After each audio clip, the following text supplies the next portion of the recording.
Part 2 of how to make elderflower mead. Now, if you're following my elderflower champagne recipe and I'm putting this series out at the same time, it's very much, as I said in the beginning, basically the exact same recipe except mead as honey in, and we're doing it on a smaller scale. So we're just going to basically do the same thing. We've had this, and if you're new to this series, check out part 1, which is going to tell you how to get your mead fermenting. This is stage 2, which is straining the mead for secondary fermentation.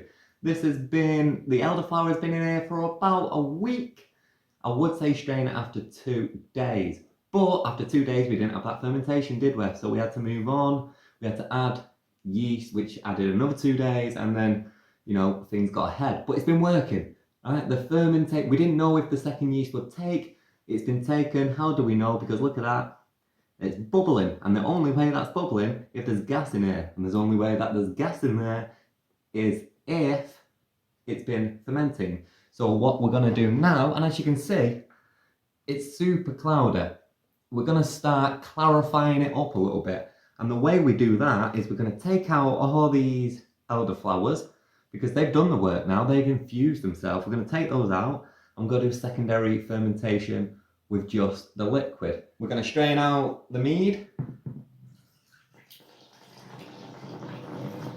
I'm going to keep straining this, and then we're going to clean this bottle so we can put it back in. We got that demijohn back clean. We got a funnel. All we're going to do now is decant all of this now strained liquid back into here. Back goes the airlock. And now we have secondary fermentation. What we're going to do now is we're going to leave this for about 2 weeks, and you'll start to see some differences.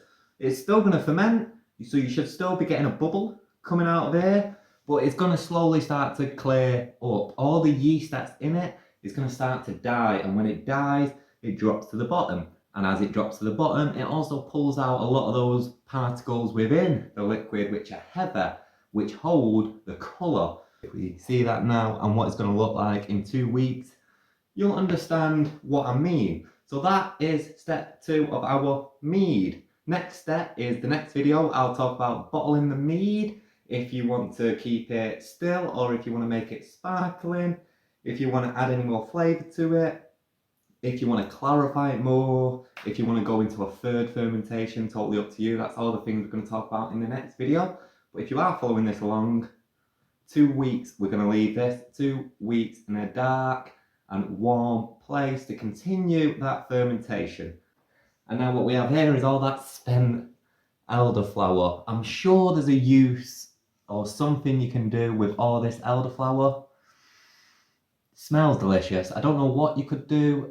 Compost heap, perhaps. What I'll do is I'll tag someone in the comments. I'll find someone who knows a lot more about elderflower than I do, and try and see if they have any advice for you on what you could do with your spent elderflower. So check out the comments section for that tag, and hopefully someone will be able to help us out.